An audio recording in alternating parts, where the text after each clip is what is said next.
하나님 말씀 보겠습니다. 하나님께서 오늘 우리에게 주신 말씀은 사무엘하 7장입니다.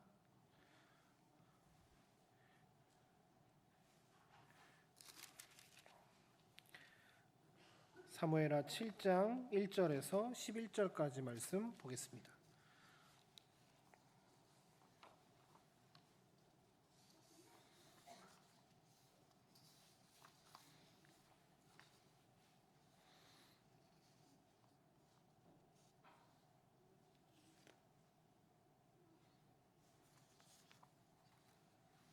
사무엘하 7장 1절에서 11절까지 제가 한 절 여러분 한 절 교독해서 읽겠습니다.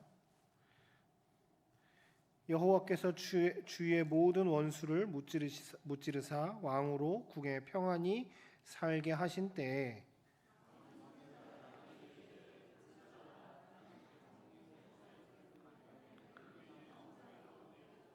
나단이 왕께 아뢰되 여호와께서 왕과 함께 계시니 마음에 있는 모든 것을 행하소서 하니라.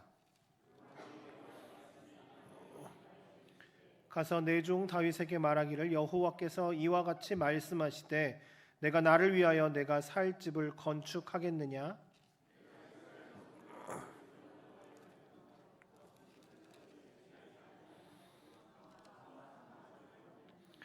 이스라엘 자손과 더불어 다니는 모든 곳에서 내가 내 백성 이스라엘을 먹이라고 명령한 이스라엘 어느 지파들 가운데 하나에게 내가 말하기를 너희가 어찌하여 나를 위하여 백항목 집을 건축하지 아니하였느냐고 말하였느냐.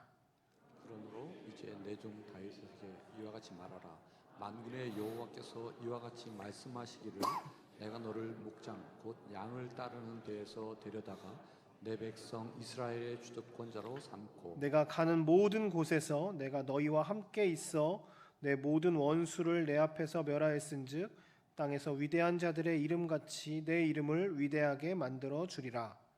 내가 또 내 백성 이스라엘을 위하여 한 곳을 정하여 그를 심고 그를 거주하게 하고 다시 옮기지 못하게 하며 악한 종류로 전과 같이 그들을 패하지 못하게 하여 함께합니다. 전에 내가 사사에게 명령하여 내 백성 이스라엘을 다스린 때와 같지 아니하게 하고 너를 모든 원수에게서 벗어나 편히 쉬게 하리라. 여호와가 또 내게 이르노니 여호와가 너를 위하여 집을 짓고 아멘. 오늘 영원한 집이라는 제목으로 사무엘하 7장 말씀을 통해서 하나님의 은혜를 함께 나누기를 소망합니다. 오신 여러분들을 환영하고 축복하며 주 안에서 주의 말씀이 우리의 삶에 큰 힘이 되고 능력이 되고 기준이 되는 은혜가 있었으면 좋겠습니다. 제가 여기 이렇게 군대 교회에 들어와서 이렇게 세 보니까 제가 여기 10번째 부대, 10번째 교회더라고요. 섬기는 10번째 교회. 그러니까 10번 그러니까 결혼하고 나서 11번 이사를 한 거죠. 서울서 결혼해서 이렇게 이동한 것까지 하면 여기까지 오면 이제 11번 이사를 하더라고요. 그 이사 화물 여비를 신청하려고 주민등록 등본을 이렇게 띄워봤더니 이것도 다 주소 다 되어 있는 거 띄라고 해서 저도 이제 조금 많아져서 4장 나오더라고요. 주민등록. 그러니까 11번 이렇게 뭐 여기 많이 계신 분들한테는 한 20번, 30번 하신 분들한테는 아직 못 미치지만 주민등록 등본 4장 나오는 거 보면서 깜짝 놀랐는데 저희도 이렇게 이사를 하다 보니까 여러분들도 늘 하던 같은 고민 아니십니까? 이삿짐을 싸고 풀다 보면 늘 하는 걱정, 염려와 이 하는 것 중에 하나가 이 물건을 버릴까 가져갈까에 대한 염려가 계속 있지 않으세요? 이거 갖고 가야 되나? 이거 버려야 되나? 저희 가족과 저는 스타일이 정반대입니다. 저희 가족은 추억을 사랑하는 분이어서 잘 못 버리십니다. 이렇게 이거 나중에 쓸 때 있을 것 같지 않아? 라고 늘 하시고 컵바 나중에 쓸 때 있잖아 라고 저를 늘 지적하시죠. 저는 저희 어머니를 닮았습니다. 어머니 보고 계시죠? 저는 저희 어머니를 분명히 닮았습니다. 저희 어머니는 생각을 많이 안 하십니다. 필요한가 필요하지 않은가라고 생각이 들면 버리라는 주의십니다. 이걸 필요로 하나? 라고 생각하면 안 쓴다는 거예요. 지금 버리라고 그러세요. 저는 군인 가족은 아닌데 제가 초등학교만 4개를 다녔거든요. 그러니까 계속 전학 다니고 중학교만 이렇게 다니고 고등학교도 이렇게 이사를 가고 심지어는 저 대학 1학년 때 저 놔두고 전 기숙사 살고 있는데 저 놔두고 저희 어머니 아버지가 저기 저 삼본에서 지금 사시는 동두천으로 저희 놔두고 이사를 가셨어요.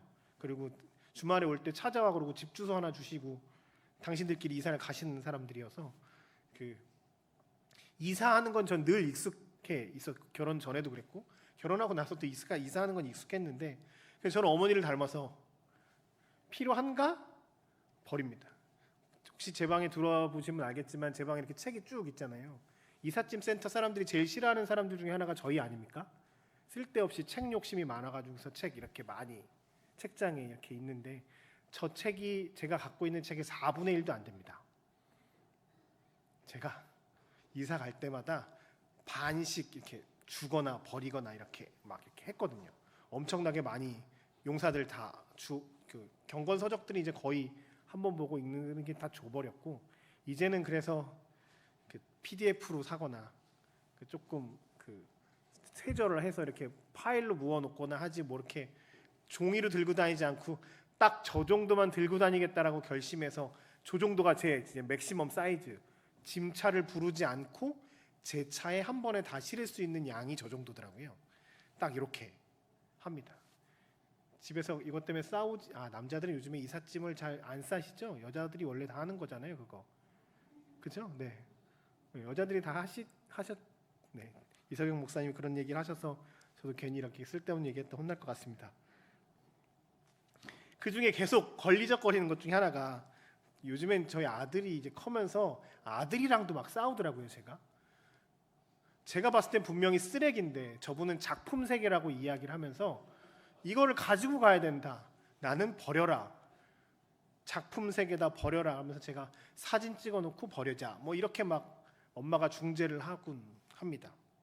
그런데 그 남들이 봤을 땐 쓰레기고 자기가 봤을 때는 작품 세계인 그것들 가운데 저도 그냥 함부로 버릴 수 없는 것들이 몇 개 있습니다. 그게 뭐냐면 특별히 말도 안 되는 글씨체와 맞춤법이 다 틀린 어렸을 때에 이렇게 쓴 엄마 아빠 뭐 사랑해요 이렇게 하는 편지나 카드나 이런 종이들은 잘 못 버리겠는 거예요. 이거 버리면 안 될 것 같고 버리기가 조금 어렵더라고요. 저는 진짜 다 버리거든요. 근데 그건 잘 못 버리겠더라고요. 왠지 버리면 안 될 것 같은 마음이 이렇게 드는 거죠. 여기 할아버지 할머니들 좀 계시죠?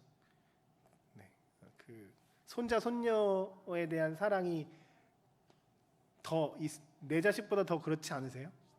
네, 저는 저희 어머니 아버지 하는 거 보면서 저 사람들이 저렇게 변할 수 있나라는 생각들을 가끔씩 합니다. 저희 어머니 때문에 제가 충격받은 일이 하나 있습니다. 집에 갔는데 동두천 저희 어머니 아버지 집에 갔는데 준아 안녕?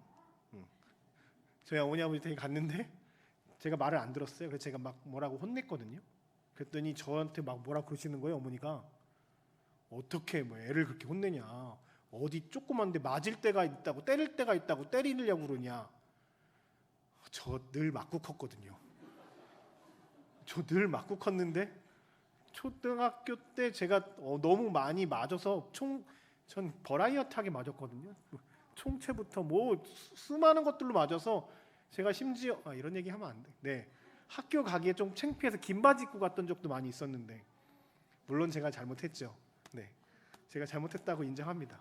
저는 엄청 맞았거든요. 근데 어머니 입에서 그런 이야기가 나오는 걸 들으면서 제가 그때 그냥 웃어 넘기려고 한 게 아니라 약간 마음이 상하더라고요. 나는 이게 다르다고 그러더라고요. 손자 손녀를 대하는 이 할머니 할아버지의 마음은 제가 안 돼봐서 모르겠는데 자식이랑은 또 차원이 다르다고 말씀을 하시는 걸 볼 수 있습니다. 요즘에 할머니 할아버지들 사진 뭐 우리 집사님들 권사님들 장로님들 사진 카톡 프로필 보면 이분이 누군가 처음에 제가 와서 전화번호 저장했을 때 이분이 누군가를 이렇게 봤는데 애들 얼굴만 있어가지고 깐난쟁이 애들이랑 뭐 이런 거 있어가지고 이분이 누구지 사진을 헷갈렸던 기억들이 있습니다. 그렇죠? 내 핸드폰에 다 아이들 사진이지요. 큰 자식들 사진은 별로 없는 것 같은데 손자 손녀들은 다 이렇게 있으시더라고요. 내리 사랑이 참 귀하죠. 오늘 우리가 읽었던 본문 말씀에 다윗이 주인공이잖아요. 다윗이 하나님 앞에 어린 아이와 같은 마음으로 이런 행동들을 하고, 하나님이 다윗을 엄청 사랑하시는 할아버지 할머니가 손자 손녀를 사랑하는 그 마음이 저는 여기 확 느껴졌습니다. 본문의 핵심은 하나님의 법궤, 언약궤라고 하는 하나님의 임재의 상징, 그러니까 저걸 보면 하나님이 보인다라고 하는 언약궤, 이스라엘 사람들이 가장 중요하게 여기는 언약궤에 대한 이야기입니다. 언약궤를 보면서 그 사람들은 하나님을 보았고 하나님의 임재가 그곳에 있다라고 생각했기 때문에 하나님처럼 대했어요.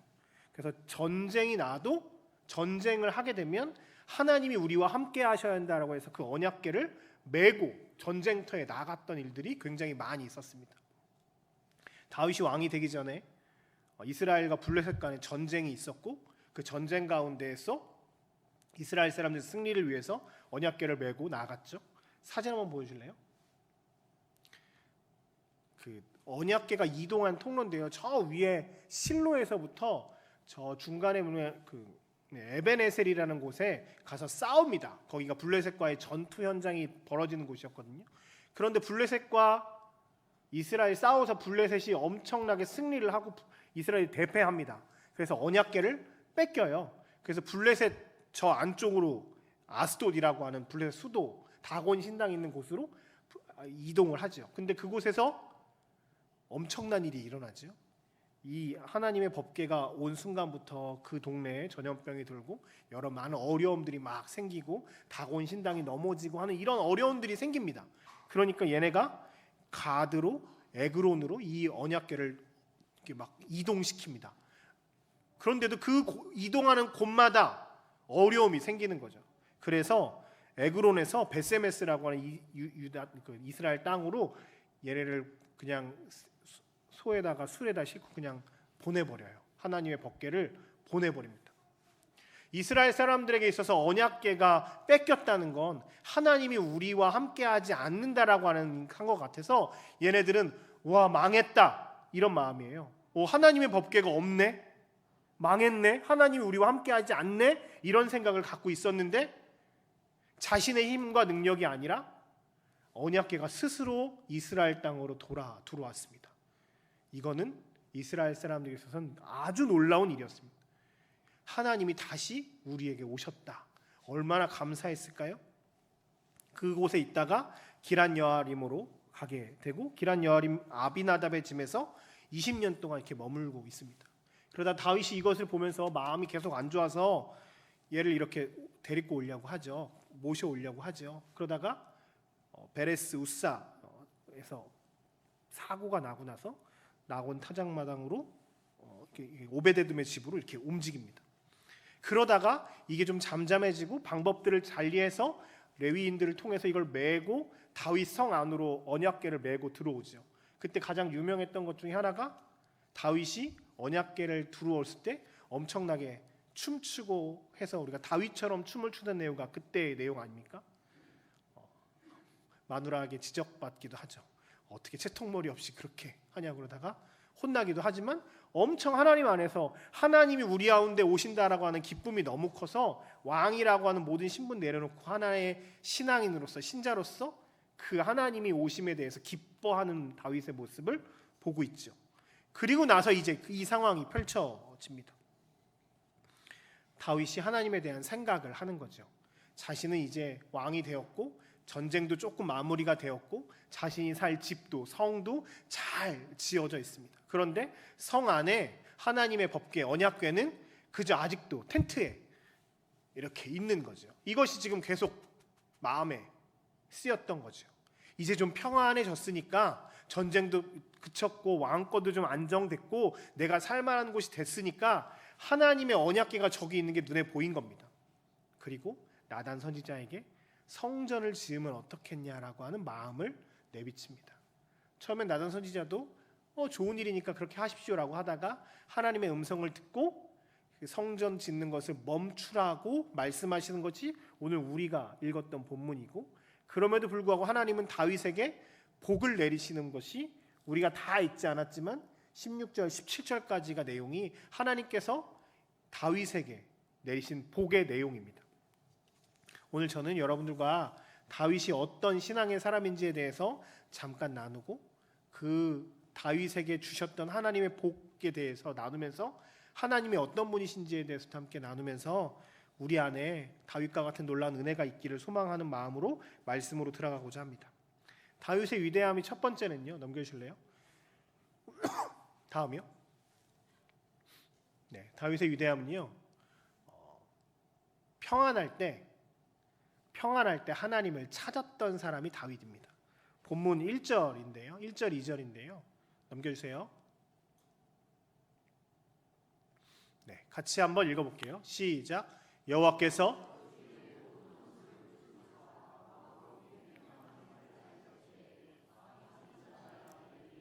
볼지어다 나는 백향목국에 살거든 하나님의 궤는 휘장 가운데 있도다. 저는 여기서 빨간 줄을 평안히 살게 하신 때라는 것에 빨간 줄을 쳤습니다. 다윗이 지금 자신의 상황에 설명할 때 평안이라는 단어를 썼습니다. 왕이 되는 과정 20년 가까이 사울에게 계속 쫓기는 일들을 당했습니다. 골리앗과의 전쟁에서부터 아마 시작되었을 겁니다. 골리앗과의 전투에서 일약 스타가 되죠. 한번 스타가 되고 전쟁에 계속 나가게 되면서부터 많은 사람들이 자기를 주목하게 되고 그 주목하는 과정 가운데 자기의 인기가 계속 올라갈수록 사울 왕이라고 하는 존재가 자신을 미워한다고 시기한다는 사실을 계속 인지하죠. 이것이 너무 커져서 이제 도망 다니는 신세가 됩니다. 20년 가까이 그 일들을 하다가 결국 이스라엘 왕이 되었고, 이스라엘 왕이 된 다음에 이 주변을 정리하는 과정, 블레셋과의 전쟁들, 수많은 나라와의 전쟁들을 통해서 그리고 자신의 왕권을 곤고히 하는 그 과정들이 쭉 있어 왔습니다.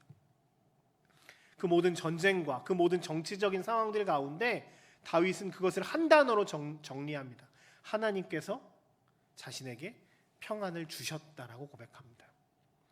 오늘 우리 찬양도 아까 했는데 하나님께 우리가 해야 할 것 중에 가장 중요한 것은 감사함입니다.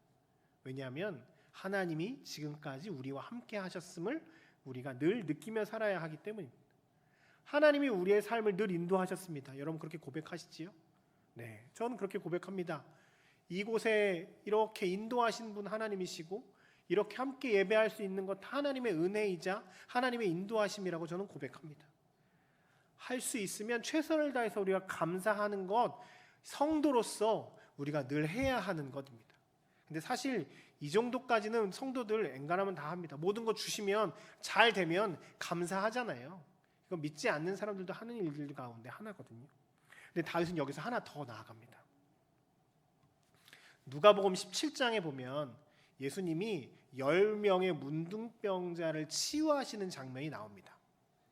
치유하시고 나서 얘네들이 나갔다가 다시 돌아와서 예수님께 감사합니다라고 이야기하는 사람이 성경에서는 10명 중에 몇 명이라고 얘기하죠? 1명이라고 얘기합니다. 평생의 한이었던 문둥병, 사람들과 격리돼야 됐고 내 몸이 아픈 그 문둥병이 해결되었으면 감사합니다라고 표현해야 되는 거 맞지 않나요? 그렇죠? 근데 자기한테 가서 제사장한테 알리고 사람들 가족들 먼저 만나고 자기 할 일이 먼저 급한 거죠. 예수님께 감사하고 표현하는 것은 잊어버리는 겁니다. 제가 참 싫어하는 말 중에 하나, 그렇지만 저도 맨날 그렇게 되는 것 중에 하나가 화장실 들어갈 때 마음과 나올 때 마음이 다르다는 거죠. 사람이 등 따숩고 배부르면 하나님께로 나아가지 않고 자꾸 죄 쪽으로 나아갈 때가 많이 있습니다. 사람이 좀 갈급하고 힘들고 어려워야 하나님을 찾지, 평안하고 늘 행복하고 늘 풍성하면 자꾸 하나님께로 더 나아가는 게 아니라 인간이라고 하는 게 죄악 가운데 있어서 늘 자꾸 하나님과 멀어지는 쪽으로 무언가를 선택하려고 합니다. 여러분 삶을 잘 보십시오. 늘 평안하게 살 때 여러분들이 하나님께 더 가까이 나아오셨나요? 아니면 조금 내가 기도할 제목들이 생겨나고 마음 가운데 근심과 걱정이 있을 때 하나님께 더 나아오셨나요? 안타깝지만 우리는 우리의 환경과 조건이 광야와 같을 때 더 하나님을 찾을 때가 더 많이 있습니다. 평안하고 쉬고 좋을 때 하나님께 나아간다는 것은 굉장히 어려운 일입니다. 오늘 근데 다윗은 하나님이 그의 삶을 평안하게 하실 그때에 하나님을 바라봅니다. 자신의 삶이 풍족하여져서 이제 좀 먹고 살겠다, 이제 좀 안전하여졌다, 이제 좀 왕으로서의 모든 모습들을 보였다라고 할 때 그는 저 안에 있는 언약궤 하나님을 바라봅니다. 그리고 하나님을 향한 마음을 드러냅니다. 이것이 굉장히 어려운 일인데 다윗은 하나님을 그만큼 사랑하는 사람이었습니다. 정신을 차리고 보니 하나님께서 인도하셨고, 이제 정신을 차리고 보니 하나님이 저렇게, 나는 이렇게 떵떵거리고 살고 있는데 텐트에 있는 저 하나님의 모습이 너무 마음이 아픈 것, 평안할 때 하나님을 찾는 사람이었습니다. 늘 성도님들을 위해서 기도합니다. 여러분들의 삶이 늘 평안하시길 주의 이름으로 축복합니다. 늘 기도합니다. 네. 그런데 더 기도하는 건 여러분들의 삶이 그 평안할 때 어렵지 않고 쉼을 얻고 좋을 때 더 하나님께 나아가는 은혜가 있었으면 좋겠습니다.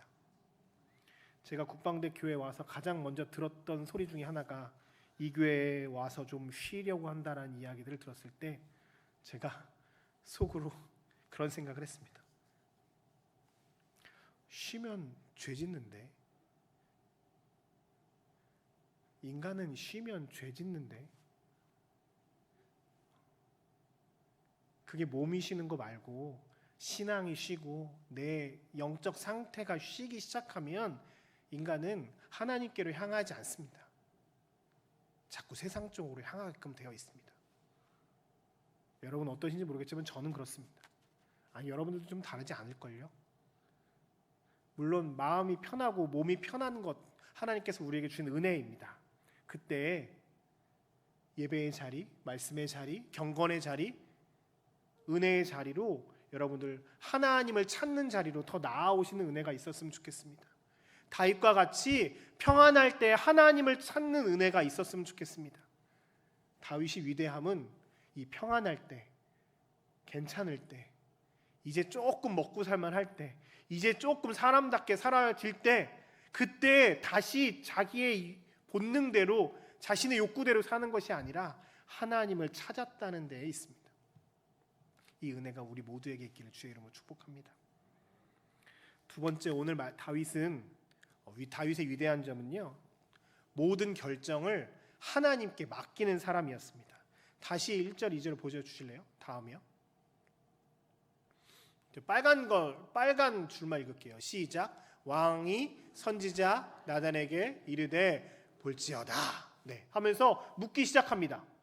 제가 백항목궁에 사는데 하나님의 저 궤는, 하나님의 법궤는 저기에 있습니다. 휘장 가운데 텐트에 있습니다. 라고 하면서 나단에게 묻습니다. 다윗이 지금 상태가 뭐라고요? 왕이에요. 지금 우리가 왕정 제도가 잘 없으니까 잘 모르겠지만 지금의 권력자 대통령 이 정도 하는 차원이 다르잖아요. 다윗이 사람을 죽이는데 밧세바, 우리야 죽이고 하는데 그냥 굉장히 자연스럽게 넘길 수 있는 상황이잖아요. 절대 권력, 한 사람 죽이고 살리고 생명을 왔다 갔다 하는 것들에 대해서도 할 수 있는 정도의 힘과 능력이 있는 사람이었습니다. 뭔가를 결정하는 데 있어서 어려움이 없는 사람입니다. 그리고 성전 짓기 전에 다윗 성을 지었거든요. 그건 더 크고 놀라운 것들이잖아요. 그건 그냥 했어요. 성전 짓는 거 자기가 그냥 쓱 하면 할 수 있는 일입니다. 그런데 다윗이 이번뿐만 아니라 그 전에도 계속적으로 말씀 가운데 나오는 것이 뭐냐면 하나님께 여짜와 이르되라는 단어가 사무엘 상하에 계속 나옵니다. 다윗이 하나님 앞에 기도하여서 주님 이걸 갈까요 말까요? 전쟁을 할까요 말까요? 계속 묻습니다. 철저하게 다윗은 하나님께 해답을 구하려고 합니다. 자신이 그것을 결정할 수 있는 힘과 능력이 있음에도 불구하고 그는 하나님께 먼저 묻습니다. 나단 선지자한테 허락받는 것이 아니라 그것을 통해서 하나님이 응답하시기를 기다리는 거죠. 하나님이 결정해 주시면 그것대로 행하겠습니다. 이것의 핵심은 바로 이겁니다. 이 이스라엘의 진정한 왕은 내가 아니라 여호와 하나님이다. 그는 스스로 왕이라고 인정하지 않습니다. 하나님이 나를 왕으로 세우셨지만 이 땅의 진짜 왕은 누구시다? 여호와 하나님이다. 그는 늘 하나님을 하나님으로 인정하고 살았습니다. 하나님을 하나님됨으로 인정해서 자신이 할 수 있는 그 힘과 능력을 내려놓고 하나님께 물어 아뢰며 하나님의 응답을 구하는 사람이었습니다. 우리 오늘 손집사님이 대표 기도하실 때 그 얘기 하셨죠. 그 기도로 하시는데 참 은혜가 되었습니다. 우리의 경험과 우리의 능력으로 이 사람들을 받지 말고 하나님이 주신 지혜로 우리가 기도함으로 하자. 제 마음입니다. 후방대 교회 지금까지 너무 잘 움직였지만 그럼에도 불구하고 우리가 부족한 것이 있는 건 아닌가? 우리의 능력으로 우리의 경험으로만 한 것이 아닌가라고 살피며 2024년에 우리 모두가 기도하는 성도들 되었으면 좋겠습니다. 이 교회가 기도함으로 하나님의 뜻을 묻고 하나님이 원하시는 대로 움직이는 교회가 되었으면 좋겠습니다. 각 가정마다 기도의 운동이 일어났으면 좋겠습니다. 늘 기도하면서 하나님이 원하시는 것이 이것일까? 라고 물으며 움직이는 사람들이 되었으면 좋겠습니다. 우리의 인생에 있어서 단 한 가지 질문, 그것을 질문 하나만 놓고 본다면 예수님이라면 어떻게 하실까? 하나님이 원하시는 것이 무엇일까라고 하는 이 질문을 가지고 우리가 살아야 합니다. 오늘도 뭐 먹을까? 이거 살까? 저거 살까가 우리의 질문이 아니라 주님이 원하시는 것이 무엇일까? 하나님이 원하시는 것이 무엇일까가 우리의 삶의 인생의 질문이 되어야 합니다. 내 삶의 주인이 내가 아니라 하나님이라고 고백하며 사는 건 말이죠. 그럴 때 다윗에게 주셨던 은혜가 있습니다. 이렇게 살아가니까 성전들 짓지 말게 하시면서 오늘 본문에 보면 9절부터 해서 16절까지 다윗에게 주셨던 복이 5개가 나오는데요. 넘겨주실래요? 쭉 계속 넘겨주세요. 제가 정리해봤어요. 첫 번째, 다윗을 지켜주셔서 영원하게 하시고 다윗 왕조도 견고하게 하신다고 말씀하십니다. 성전 건축을 결국 하실 것이라고 약속도 주시고 다윗 이스라엘 자손에게 축복을 허락하시고 너희 왕권이 영원할 것이다라고 하나님께서 약속하십니다. 성전 한번 지을까요? 라고 하는 마음 한번 먹었을 뿐인데 하나님께서는 성전을 짓는 것뿐만 아니라 그의 이스라엘 왕위를 영원하게 하시고 끝까지 지켜주시겠다라고 약속하십니다. 할아버지 사랑해요 한마디에 마트에 가서 이만한 장난감 하나 얻는 것과 마찬가지 아닙니까 지금? 그렇죠? 경제적으로 말도 안 되는 일이지만 할아버지가 할머니가 손자 손녀를 사랑하는 마음이 지금 하나님이 다윗을 사랑하는 마음 그거보다 훨씬 크겠죠. 하나님 저기 계신 성전 좀 있어야 될 것 같은 텐트에 있는 게 너무 안타까운데 그 마음 한마디에 내가 너 끝까지 지킨다. 너 영원하게 할 것이다. 너의 왕조를 영원하게 할 것이다. 그리고 여기서 구원이 나오지요. 다윗의 가문 가운데 누가 나타나시죠?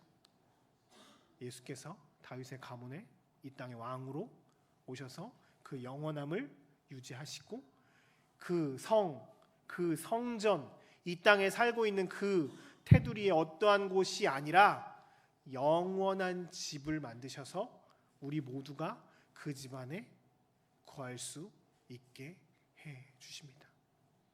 하나님 그런 분이십니다. 우리 하나님 우리에게도 이렇게 놀라운 사랑을 주시는 분일 겁니다.